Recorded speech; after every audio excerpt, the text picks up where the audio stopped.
the choice that you make of your future in terms of who's going to safeguard it is up to you.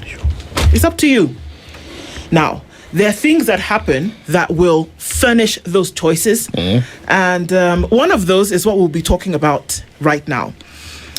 Ramogi, good morning. Good morning, Ndu. How are you doing? Wonderful, thank you. Even more wonderful. I keep saying the wonderful thing about getting on air is that the things that happen behind the scenes, or how we greet each other. No, I was excited to see that two of my friends are here, apart from you. Okay, apart from me. And I have since expressed the need to be here more often. Evie has heard you. Thank you. Karibu sana and Happy New Year. I know if Dennis Asante will say, he said, no. Once Valentine's Day has passed, you can't be saying Happy New Year. No, Dennis is trying to be white. We are Africans and Africa is our business. Okay. We say Happy New Year until Easter. Then after Easter, now we can say Happy Easter and any other happy. Okay. But until Easter, it's Happy New Year. Odhiambo Ramogi is an economist and you can tell that he's here this morning. There's a 500 billion shilling SGR. It's a rail. Now we're asking the question this morning whether it's a railway to prosperity or are we looking into more debt. We're going to have that conversation. It's necessary that we do. I'm of the opinion that a railway is a good thing because what you do is that you open up certain parts of the country and that people can move at a lower cost and that actually can get their business done. The kind of transport that you use maybe could be in question. Joe Kamanya already says, we need to have speed trains. This thing of now being in a train for 7 hours doesn't make sense when you can be there in 2.5. But, baby steps. So that's the conversation that we will be having today. We're going to get into it and look at the details of this and what exactly it means. There are people in Kenya who didn't know that there's another segment of the railway that's actually being opened up, so we'll talk about that as well. But we're going to start with today's proverb. I'd love to get your interpretation of it. This week we go to Guinea. Guinea is in West Africa, formerly colonized by the French, and I keep giving this example because I'm on this more recently than not, that we need to understand what true independence really means. Guinea had to fight for its independence twice. First time was the, flag independence, as it were. Second time was the economic independence that it had to detach from the shackles of France to then get its money back and to be one of those 8. The proverb for today from Guinea is, around a flowering tree, one finds many insects. Around a flowering tree, one finds many insects. What do you make of that? That's an interesting one. I mean, where there's something beautiful, but my interpretation of it, where there's something beautiful of value, you will find it attracts many interests, people, participation. There's a Swahili equivalent that is coming but not coming.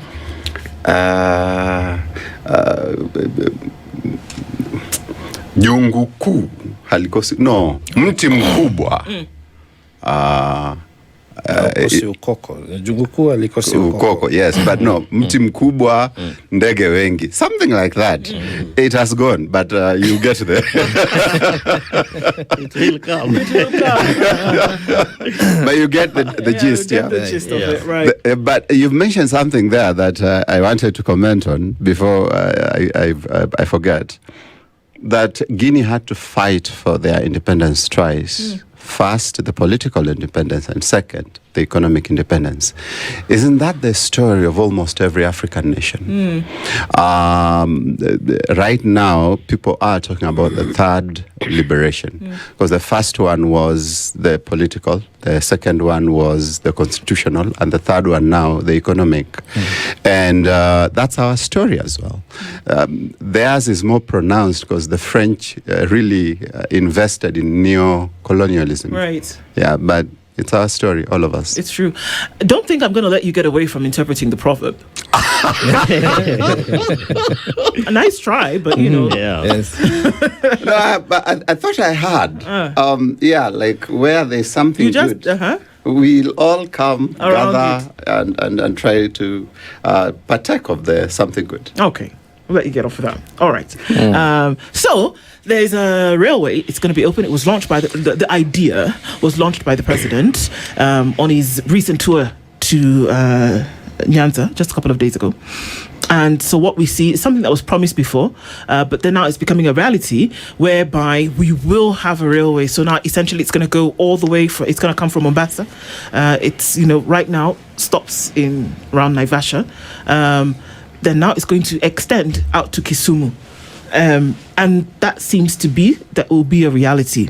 And by and large, people agree, even Joe agrees that this is a good thing. The problem, though, is that what lies beneath? Right. Is there a problem already that we can imagine when we talk about 500 billion shillings? Is that adequate money? Is that too much money? Is there already budgeted corruption here? Because the question's already being asked. When we've been told a timeline about 2 years is when we're going to see that this will be completed.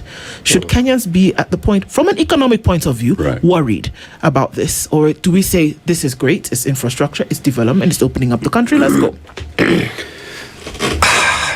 Thank you very much for the opportunity to discuss the railway. It's a great development. There are 3 issues that I'd want to discuss around the railway. Number 1 is the question of necessity. Do we need it? And do we need it now? Number 2 is the question of governance, and especially governance around our infrastructure projects. And number 3 is the question of the national debt. Now, let me start with the necessity question. This is a Mwananchi way of doing cost-benefit analysis. Yes. When we build a road from Garissa going north all the way to Mandera, we are not building it because there's awesome cargo that's going to move from Garissa to Moyale. It's just that those people that come from that region also deserve a road. Notwithstanding the sessional paper number 10 that stipulated that development must follow value. And so number 1 in terms of necessity is just inclusion. We have done a railway from Mombasa to Naivasha. In other words, we have prioritized that belt for economic use. And we have said that cargo moves from Mombasa into the hinterland all the way to Naivasha. We do not see a lot of cargo going west, and so it's no longer a priority. I have seen other people saying that the real issue is prioritizing. But the first point, all factors constant, is inclusion. The bulk majority of Kenyans that come from the western side of the country also deserve to go home on an SGR. Myself included. But the second question is more practical than that. The second part of the necessity question is the regional trade, as it were. The first time I started studying into railways and SGR was in the year 2018. After I was in Mombasa, I wanted to go into the clearing and forwarding business, and then I'm being told, are you the only visitor in Jerusalem? Because things were bad. And so I started studying into it. And at that time, the regional business, in terms of the cargo moving from Mombasa into the region, was less than 25%. The bulk of the cargo that was coming into the port of Mombasa, the export business is negligible. The huge bulk of the transport need for our country and the countries in the region is in fact the import business. And so at that time, the percentage of the regional business was less than 25%. Today, it has gone higher, that now the domestic business is around 55%, and then the rest is either transit business or transshipment. Transit is a lorry leaves Mombasa, goes all the way to DRC. carrying the container. Transshipment is a lorry leaves Mombasa, goes to Busia, and another lorry carries it from Busia to. But it's still the same. It's going into the region. While the domestic business for cargo is growing, the regional business for cargo is growing a lot faster. Okay. So then you ask yourself, why would anyone want the SGR to terminate at Naivasha when it is evident that in 10 years, in 15 years, the regional cargo might actually be at par or more than the domestic cargo? Okay. In other words, the Ugandan cargo, the Rwandan cargo, the DRC cargo, in a few years' time, will exceed the cargo that comes into our country. But beyond that also, our first trading partner is not a Western country, is Uganda. 900 million USD of business happened between Kenya and Uganda. That's roughly 100 billion Kenyan shillings.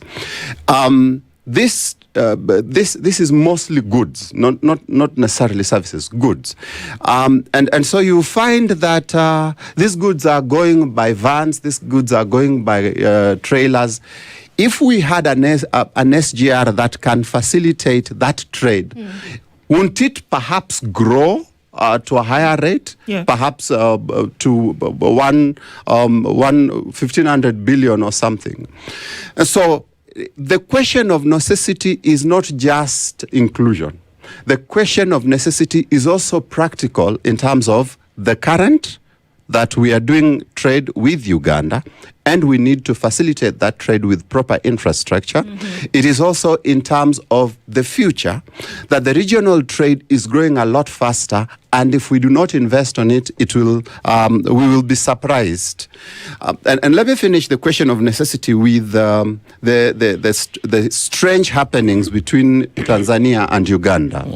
Now, Tanzania decided that they are also going to build an SGR.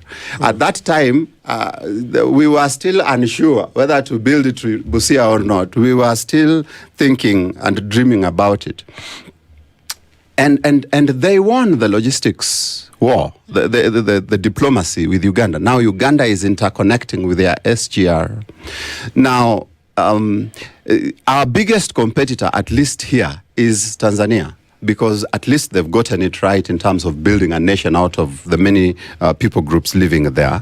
And the economy is growing a hell lot faster. Now, if then they are taking charge of the region in terms of the logistics business, what does that mean for our future as the regional power base? I submit to you that I am concerned that the railway, the people who are in power at that time did not see the need to push the railway to Busia or Malaba, as it were. And in fact, I have my own opinions as to why it had to land in Naivasha. And my thought as it is right now is it had to land in Naivasha so that Naivasha can be the pickup and the drop-off point, and the value of some land in Naivasha would go up. But that is just my opinion. The second question is the whole question of governance. Now, this guy, I saw him welcoming the president over the weekend in my hub. This guy in my region. So he's been very happy so far. Now, let me make him angry. Oh, these. The global rate of constructing a railway is about 1.2 million US dollars globally. Now, the railway from Mombasa to Naivasha was built at over 10 million US dollars per kilometer. We are much better. We are not much better. I mean, we are the worst in the region. The Ugandans have built theirs at 8 million US dollars per kilometer. The Ethiopians have done a lot better. I think it's around 3 or 4 kilometers. So we are all corrupt, except Kenya is more corrupt than everybody else. Can I ask a question? It's in the same line as this, because you've said a couple of things that I'm now trying to connect the dots. Yes. that you said, okay, with the inception of an idea of railway from Mombasa to Naivasha, okay, how much did that cost? And it's quick. Do we know how much it costs? Well, Because it's in a sequence of questions, because I want to connect for you to answer the last question. How much did it cost? over a trillion shillings. A trillion shillings? Yes, Okay. about 1.2. Cost a trillion shillings. Okay. Yes, if you calculate against the distance, which is around 533 kilometers, that comes to around 1.86 to 2 billion shillings per kilometer. Okay. So that was fairly expensive. All right, What we are doing now is about 357 kilometers at 500 billion. That comes to around 1.36 billion per kilometer. From that calculation, so it's cheaper, but okay. Yeah. So you said that at that time there was a case for the railway to go all the way to Malaba, right, because there's movement of at least goods. We don't even have to talk about services. There's right, movement of goods, right, and that would be happening at that port, right, of Malaba, because come on, it's Kenya, Uganda that's got this $900 million worth of trade per year, and this could essentially move it to 1.5 billion. Absolutely. In USD. Yeah. So there was a case at that time to be made for building the railway. Am I also hearing you say that with this $1 trillion, Kenya could actually have built the railway from 1 trillion shillings, Kenya could have actually built the railway from Mombasa to Malaba with that money then? Kenya could have built the railway from Mombasa to Malaba. It should have been a 2-lane railway. It should have been an electric railway with that amount. Then, with that money, yes, could have happened. So what we are saying now, with adding 500 billion shillings, which is what this one from, from Suswa to Kisumu, not even terminating in Malaba, you're going to use half the amount of what you could have used to take the railway from Mombasa to Malaba. Yes.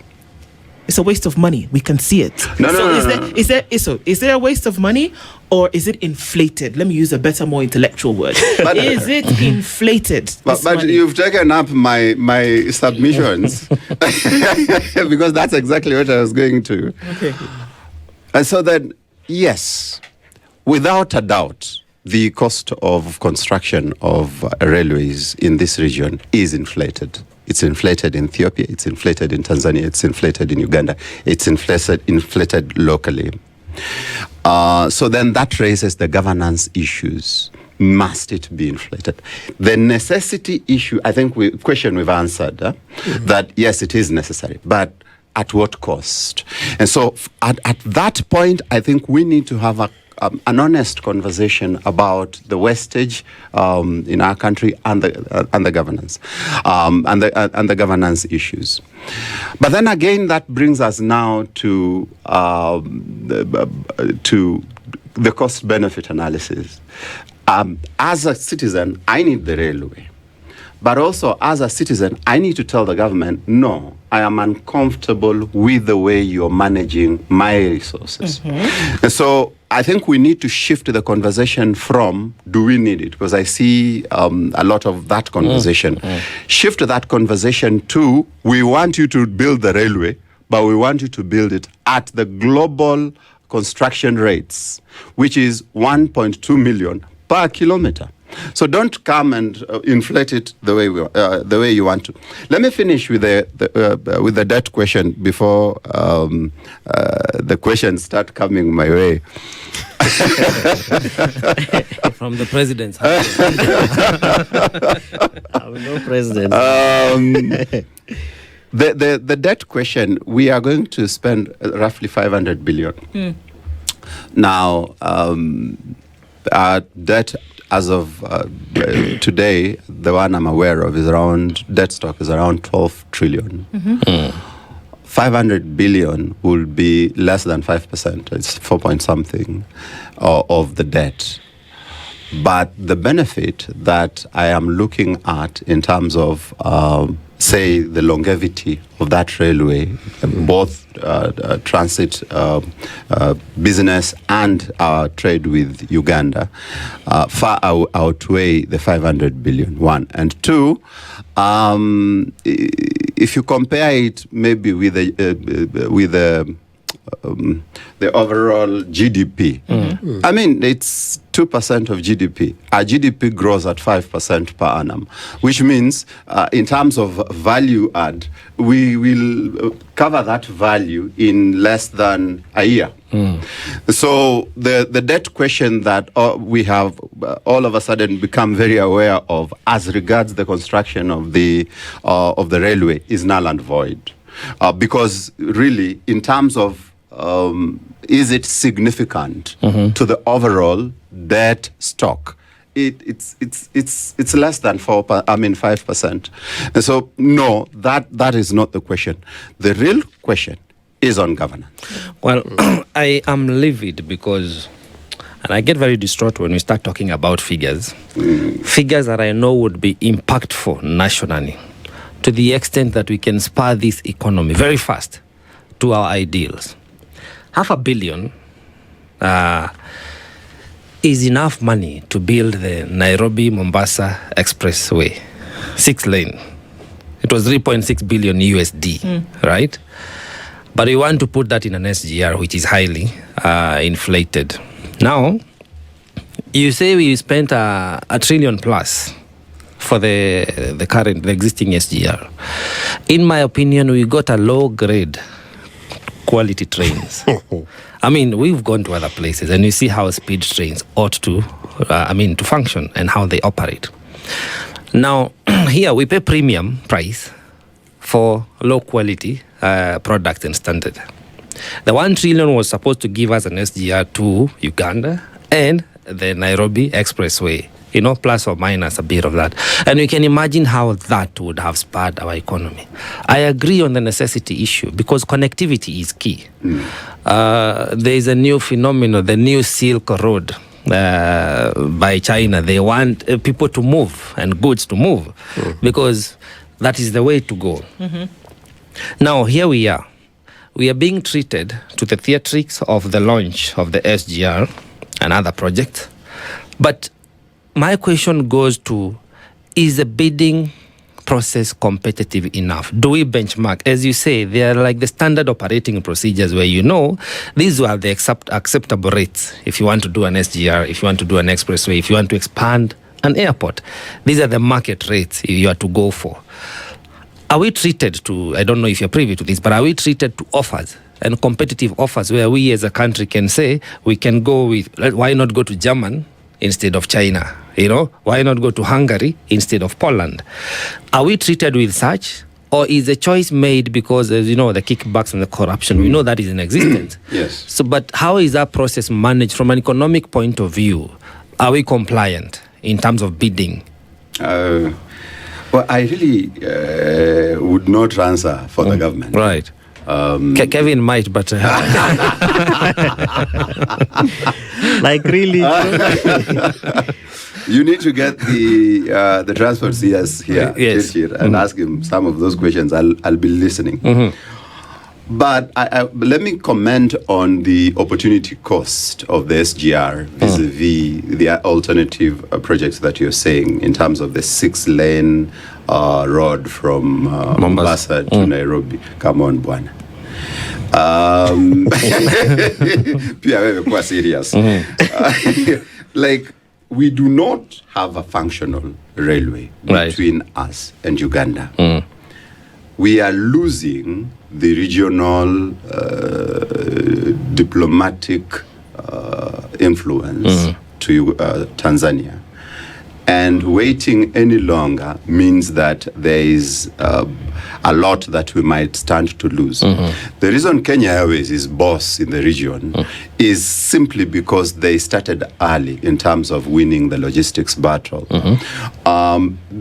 If we wait until Tanzania has solidified their position as regards the logistics battle with the region, we'll lose the battle. Now, do we redo a road which is already existent? It has its problems. I saw the other day Salama is over flooding. Or do we then say, no, let's prioritize this SGR and at least ensure that our economic well-being is reassured? Then now, after we've done that, the money we get, we can now consider the 6 lanes from Mombasa to Nairobi. But beyond that also, there is the possibility of a PPP. It's easy to get a PPP on an express lane from Mombasa to Nairobi. It's not easy to get a PPP on an SGR between Naivasha and Busia. Is in the issue of return on investment? Yes. Okay. You see, with government, you're looking at the bigger picture, Right. the macroeconomic considerations. With the private sector, you don't care about the macros. That's not your money. Yeah. You only care about, okay, is there really return investment on this thing within the time that I want to get my money out? And that is a conversation easier to have between Mombasa and Nairobi. It's a very difficult conversation to have between, where is this place? Naivasha and Busia. And with the return on investment, as Kevin comes in, where do we stand with our current SGR in terms of evaluation? Oh, that one. Yes.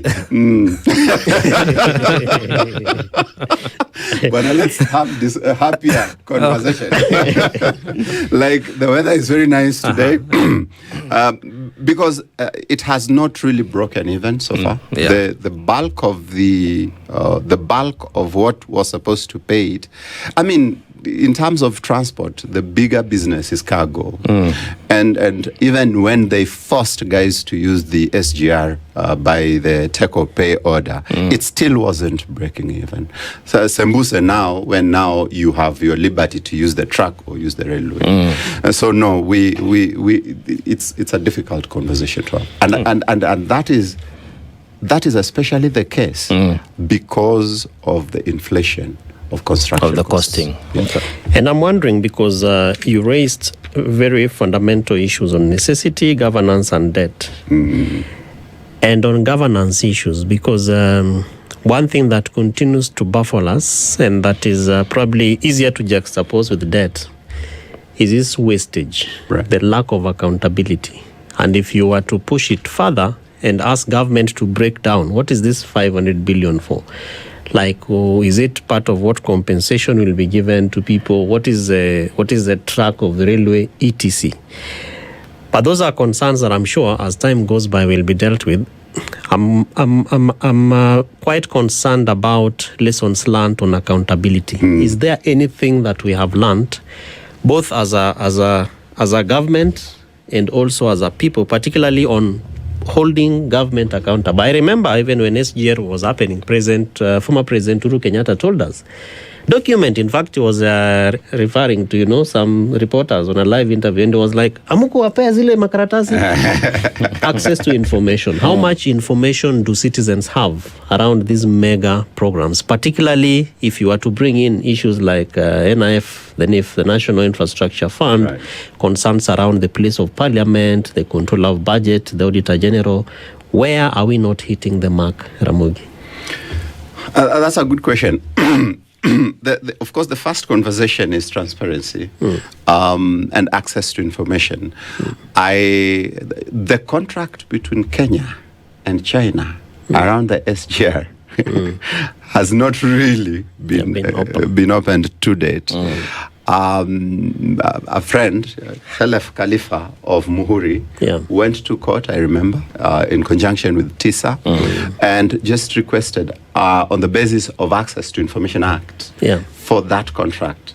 I am not sure if that the judge ruled in their favor and said that contract should be made public.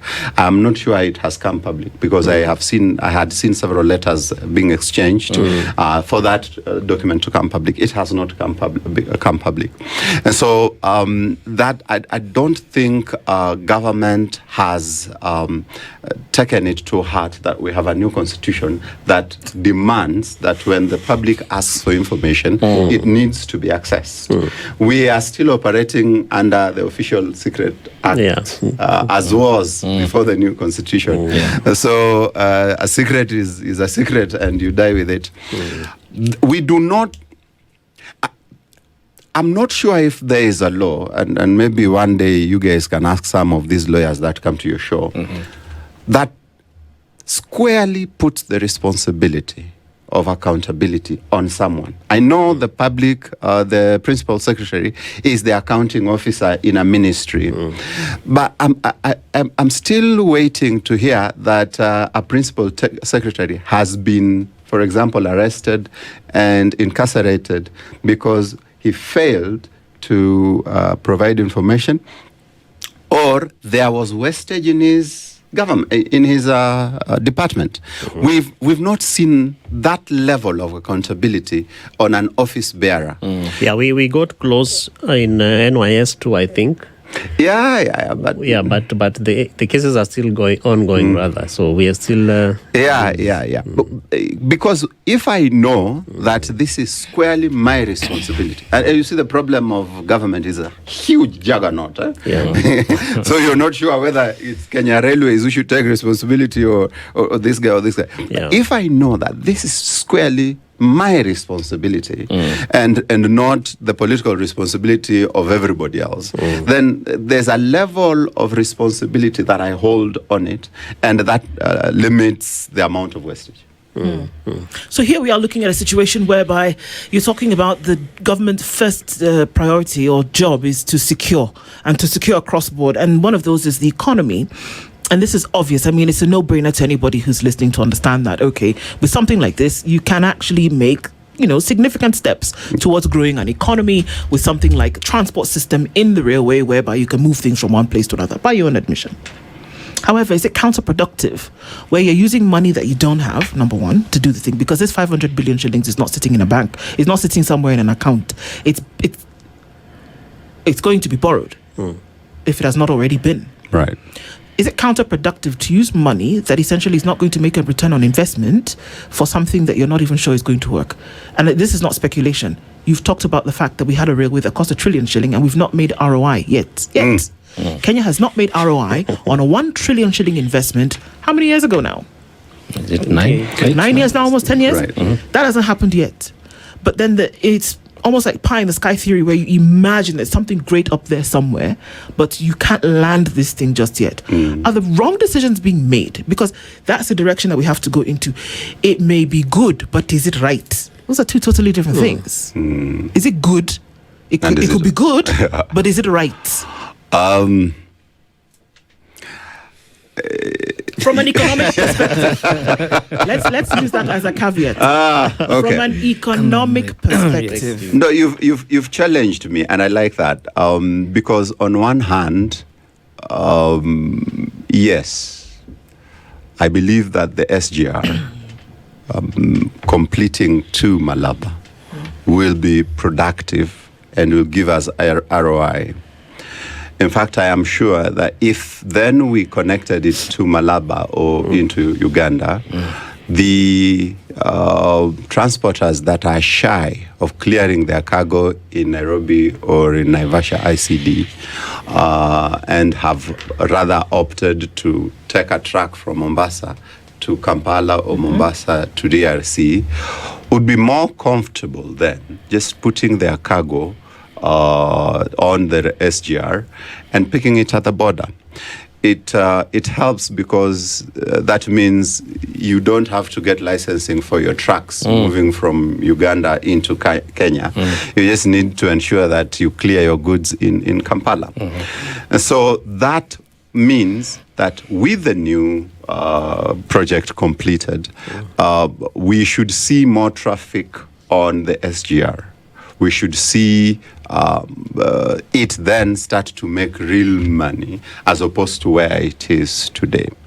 It is also evident that this is not wishful thinking because we have a significant trade happening with Uganda. We have trade happening with DRC. We have trade happening with Rwanda. And if you combine all that, then you're looking at a place where, a comfortable place where you can say, we'll get there. In 2 years' time, I mean, just that trade should be able to take care of the cost of the SGR.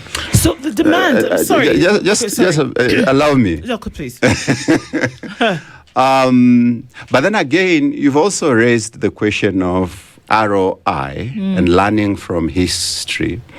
And My concern, however, is that that question is targeted at, is it right for us to have the SGR? And that is that's the conversation that I was trying to discourage the country from. Okay. Why? The conversation I would want the country to have is it right for us to entertain misgovernance or to entertain inflated projects in the country? So that then we move the conversation from necessity, because then it's a convoluted conversation that has no end. And we move the conversation to the whole question of governance as regards infrastructure, as regards our projects as a country. Because that is the real question. If we get our infrastructure projects done at the right rate, then we would not struggle with heavy debt. Mm-hmm. We would not struggle with the ROI. Mm-hmm. You understand? It makes sense. You borrow for it, you do it, in a few years' time, you're good to go. That is the conversation we need to have, as opposed to, is it necessary? Well, it is necessary. Legally speaking, if we are unsatisfied or dissatisfied as Kenyans with the costing of a project such as this one, SGR, and many others, what would be our legal channels? You know, how do we go about? Because it's a value for money. That is one. Whether it is PPP, whether it is a debt, it is our money. Absolutely. What would be our sources of seeking refuge or remedial measures that we can apply? Because this is not the first time we're having such a project. We've had this before.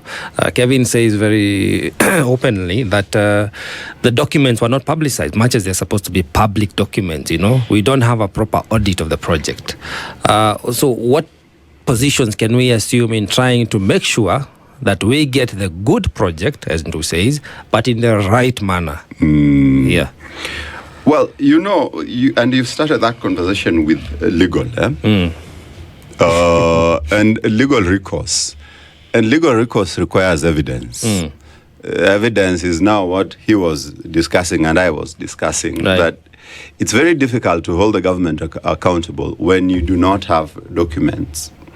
And that is what the drafters of the Constitution anticipated and said, no, we want access to information. And so the Access to Information Act was devised. So that then, with that information, you ask yourself, okay, is there value for money as regards this project, or there is no value for money? And if there is no value for money, then you have the opportunity to pursue legal recourse, or to accept where it is and pursue advocacy, or just have a discussion with government. I think I'm getting frustrated, if I can be honest. Join the club. Join the club. Especially with the legal recourses that you've had. Yeah. Because you'd probably go to court, the court will hear you out, and then it might even rule in your favor. And then there's the whole question of implementation of court orders. And so is the solution really legal, or is it political? Because for as long as you've given someone political power and they feel that they are above the law, so that even when the court order comes, they choose which ones to implement and which ones not to execute, you are in trouble. You are helpless. And so then the real question would be more political than legal. Well, we hope that we can have now a both balance of the political and the legal. The other aspect is now the civil, the people, the populace. Yes. Because we are happy when we see a project being launched. It could be a PIA somewhere in the Lake region. It could be the SGR. It could be anything. And we are happy because these are amenities we feel like we deserve. Yeah. And people are happy to say, oh, the president came and he has given us goodies. We are happy. Right. Whether you support or not, that's another story. But do we as a people really understand that this is our money that is being spent? and that it should not depend on the whim of the president visiting or not visiting a region, being welcomed by Kevin or not, to have the projects that are meant to spur development in your area. I think the concern is that, are we learning, are we waking up as a people now, generally speaking, to understand that the economy is our business?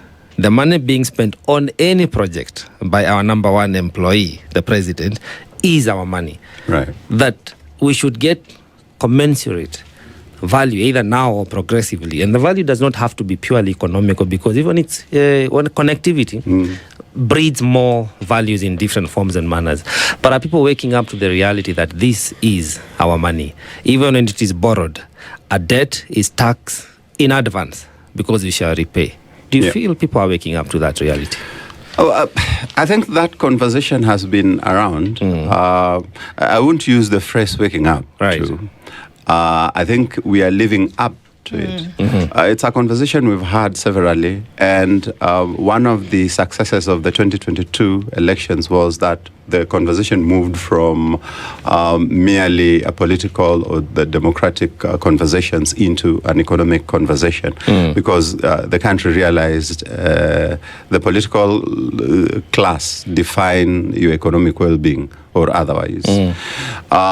With the president going Western, his rallying call, Western, if I can just call the whole West Kenya, his rallying call is inclusivity. That there have been parts of the country left behind that needs to come into the economic ecosystem of the country as well. And to do this, you need to invest in significant, outstanding infrastructure projects in the region, to the region, and around the region. That is welcome. That's good. However, of course, as I mentioned, for me, the real conversation is around these projects. Let's have proper governance so that there is no wastage. So, Ndo, if you allow me, how therefore should communities around the crossing stations prepare? We are talking about, and even the counties, Narok, Mulot, Bomet, Sotik, all the way to Sondu and Ahero.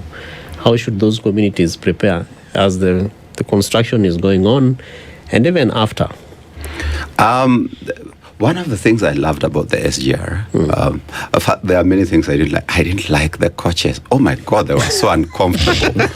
What was those guys thinking? You should be in business, first class. No. Even the first class ones, they were squeezed. I mean, you pay more for comfort. You're there, you're squeezed. What was those guys thinking about us, giving us such coaches? I hear they have been redesigned. But I loved the fact that they really prioritized safety. The SGR, in terms of passenger movement, they really worked on safety, both as you come in and even the safety of the communities where the SGR passed. Like, the thing was literally fenced. So even in some of the game reserves, you have comfort that at least we are not finishing our animal population by traveling comfortably. So for me, I think that is still a key part to look at. We also need to hamasisha is the word in my mind. Awareness about to the communities that, look, don't sell your land to middlemen like Joe, who might come to you and all of a sudden be interested in your land because they have found wind, or they've caught wind that the SGR is coming to pass through your land. And so they want to buy your land and sell to the government and get the millions themselves. But then, Ramogi, how stringent is that process of compensation of land around these mega projects? It's very effective. Of course, around the Mombasa-Nairobi phase, there were some complaints with the people saying that they never received that compensation. So it's one of the things, and that's why I'm saying hamasisha, that you need to inform the people that be aware that the SGR is passing through this place, and don't allow outsiders to come and buy your land so that they can now sell to the government, and then you are there wondering, why are we not getting compensation? It's because some connected guys somewhere identified the design early and bought the land or got titles for your land on which you are, and then now sold to the government. And so those disputes were very common on this first phase, and I hope they will not be as common in that phase of construction. So one would imagine that if in order for this to happen, there needed to be, well, it's not an imagination, it's almost a demand constitutionally, that there must then be prudent leadership, and that you shouldn't want to cut away. Our previous speaker talked about the fact, previous conversation, he said that corruption plus housing is corruption. Corruption plus inflated budgets is corruption. Corruption plus SHA that's not working, is corruption. Corruption with an SGR that should have gone to Malaba that didn't, and now is wanting to go to Kisumu for half the price that it didn't go to Malaba with, is still corruption. Right. So prudent leadership would demand that not a shilling is unanswered for, and that what you said was going to happen is going to happen, because we've already established this is a good thing. It is an economically progressive nation when you have the movers of these elements which you know are necessary towards that economic output. Where does leadership play in all of this? It's not just from Mogi over here or Joe over here, but that has got to be circular. Where does it play in all this to ensure that the things that you're hoping and say, hey, Bana, we should have been able to do this? Right. Where does that play? Vision casting, implementation versus execution, and finally accountability. In terms of vision casting, I think the president has outdone himself. The good lad can dream, and he's never shy to communicate to you his dreams. There are some will come to pass, others will not come to pass. Others will sink. But he's still, he'll still boldly come to you with a different dream. Now we are dreaming about Singapore.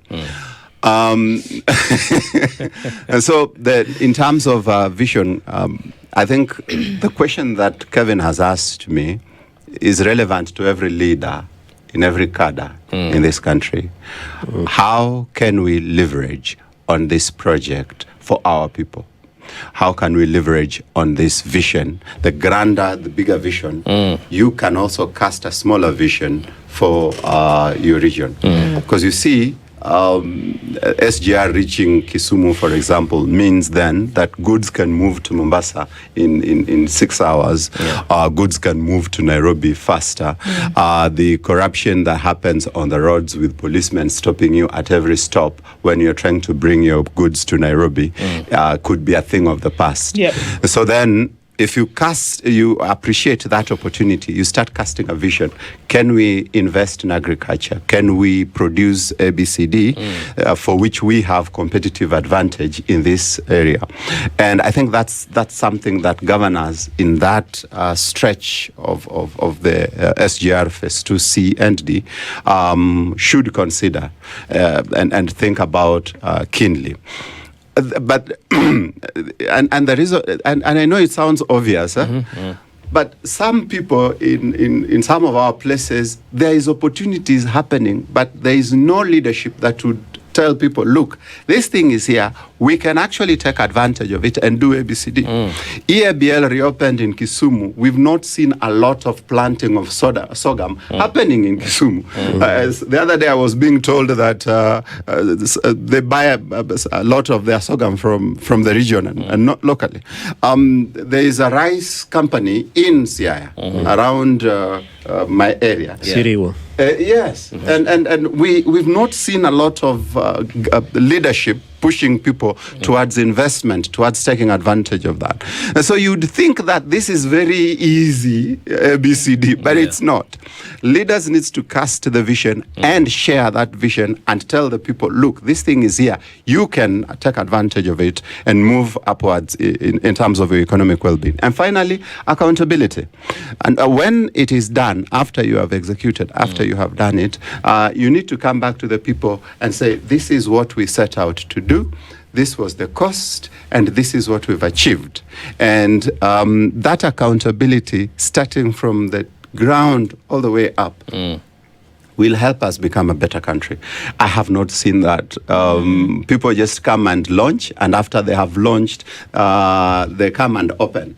And, and when they open, now you start asking the accountability questions in terms of costs, in terms of ROI. Yeah. And people look at you like you are disturbing the peace. So yeah, project. that accountability is necessary. Well, I think every coin must count. Basically, that's what we are saying. It is good. Is it right? Right.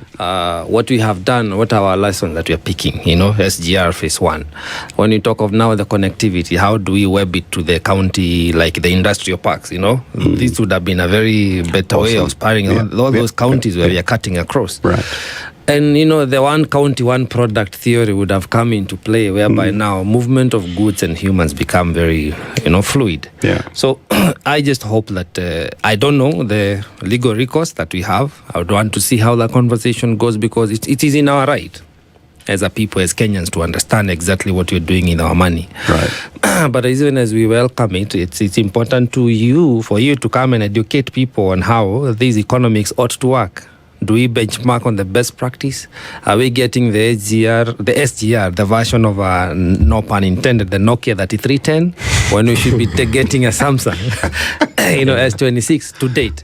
Because when I go to other countries, really, I've not used such a train in a long time. And you don't need to reinvent the wheel. Yeah. Indeed. Right. Indeed. So, Well, thank you very much, Odhiambo Ramogi, giving us insights into this. I think the thing we're going to go is that we sing our woulda, coulda, shouldas, and that perhaps we shouldn't be in a situation where we're doing that, but then giving us insights into the reasons why that's happening and the hope that we will not make those mistakes again. Absolutely. Thank you for the insight this morning. Thank you for joining us this hour. Let's see what happens. Always an honor, and thank you for having me.